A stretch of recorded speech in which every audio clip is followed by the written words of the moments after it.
So the Ottoman Empire, may Allah reward them, did an amazing job in establishing Islam. However, it wasn't just this. Many of us already know about this. We know that they conquered Constantinople. But as I said, there's much that we don't know. For example, many of us aren't aware of the time that Muhammad al-Fatih, rahimahullah, fought against Dracula. You've heard of Dracula before? When I say Dracula, you're probably thinking of a vampire. And you're saying, yeah, Musa. You're telling me that Muhammad al-Fatih fought a vampire? What's next? He fought Superman? No. Dracula was a real man. There was a real man named Dracula, and he ruled over the southern part of the country of what we call today Romania. Now, Muhammad al-Fatih, rahimahullah, as he began to advance into Eastern Europe, for example, Bosnia, Serbia, Hungary, all of these lands, the people of Wallachia, of southern Romania, they wanted to fight against the Ottomans. However, they were very weak, and so they had to make a peace deal with him. So as part of this peace deal, Muhammad al-Fatih, rahimahullah, he said to the ruler, he said, you have to send me 2 of your sons, and we will send them to Istanbul to be educated. So he sent his 2 sons. One was named Vlad, and one was named Radu. Now Vlad is the one who we know as Dracula, because the word Dracula, it means son of Dracul, which was the name of his father. Dracul, it means shaitan, it means a devil. So he's the son of shaitan, and this is actually quite relevant. It's rather fitting when you hear about this man.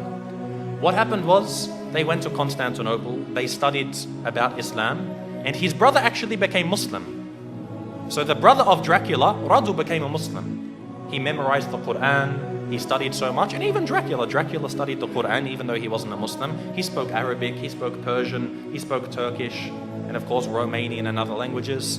And later on, he was sent back to his country, Radu remained, and he became the ruler of his country. Because the Ottomans realized they can't send a Muslim to rule over the country because they're Christians. They wanted to send Vlad, Dracula, so that they could get him there and then defeat him in a war, and they would rule the country. However, Dracula, he decided that he wasn't going to do what the Sultan wanted. The Sultan sent him 2 emissaries, 2 people to come speak with him, and they said to him, you must pay us the jizya. Now that you're the ruler of the country, you have to pay us jizya. And so Dracula, he said to them, if you want to step inside of my court, you have to take off your turban. And so they said, no, we won't remove it for you. We're not going to remove it for a kafir. So he said, take it off. Again, they refused. So he told someone to come with some very big nails and hammers, and he said, if they refuse to remove it for me, then they will never remove it again. And he commanded that their turbans be nailed into their heads. And of course, this in effect killed them. So this was an act of war. Dracula had decided that he wanted to go to war with the Islamic State. And so Muhammad al-Fatih, rahimahullah, he sent a massive army to go fight against them. But Dracula, because of his tactics and the fact that he knew the Ottomans very well, he was able to defeat them on some occasions. Now what he did is what really makes him stand out as being an absolute devil. Dracula, what he did is when they would kill a person, or sometimes they wouldn't even kill him, they would capture them, he did something which is called impaling. Now, if you haven't heard of impaling, it's a pretty gruesome thing to start to describe. What they would do is they would get a very, very big stick. They'd make it sharp at one end, they would insert it through your backsides, pass it through your body until it comes out of your mouth. They would impale them, they would pass this through their body. A lot of the time they would be alive as well. And this is how they would kill them. And then they would put this in the grounds, then impale the next person, put him next to him.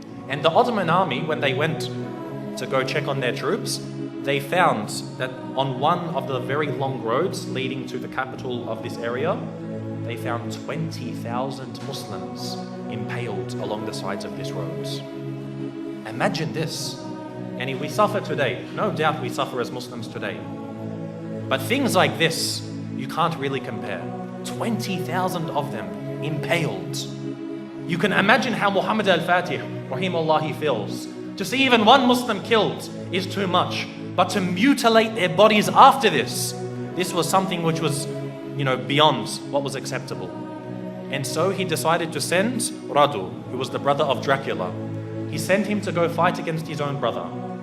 And eventually Radu, rahimahullah, he was able to actually eventually catch up with his brother. This is after he commits so many more atrocities. Even the Christians, they started to back off from him. Because what happened was he, being Romanian, he was Orthodox, he wasn't Catholic. But he actually said to the Pope, he said, if you give me some more troops, I'll become a Catholic for you. Anything you want, I'll change my religion for you. He couldn't care. He wasn't a man of true belief. He was only a man of pragmatism on the battlefields. And so even the Christians started to distance themselves from him. However, the Muslims, they caught up with him and they faced him in battle. And it's unclear if the Muslims killed him or if his own people turned upon him and killed him. But either way, Dracula was killed. And the Ottomans, the Muslim army, defeated Dracula. And so what they did was they removed his heads and they took it to the city of Istanbul and they put it on a very, very large stick. They impaled his head and put it at the gates of Constantinople, where it stood for about 2-3 months, to say, if you want to be like this man, wage war against us. This was the demise of Dracula. And again, as Muslims, most of us won't even know about this. How many people know that Dracula was a real man? And we as Muslims, we fought him and we killed him. You know how they say garlic kills Dracula, or a silver bullet to the heart, or a wooden stake? None of these kill Dracula. Muslims kill Dracula. So anyone who wants to follow the way of Dracula, they will face the same wrath from the Muslim Ummah.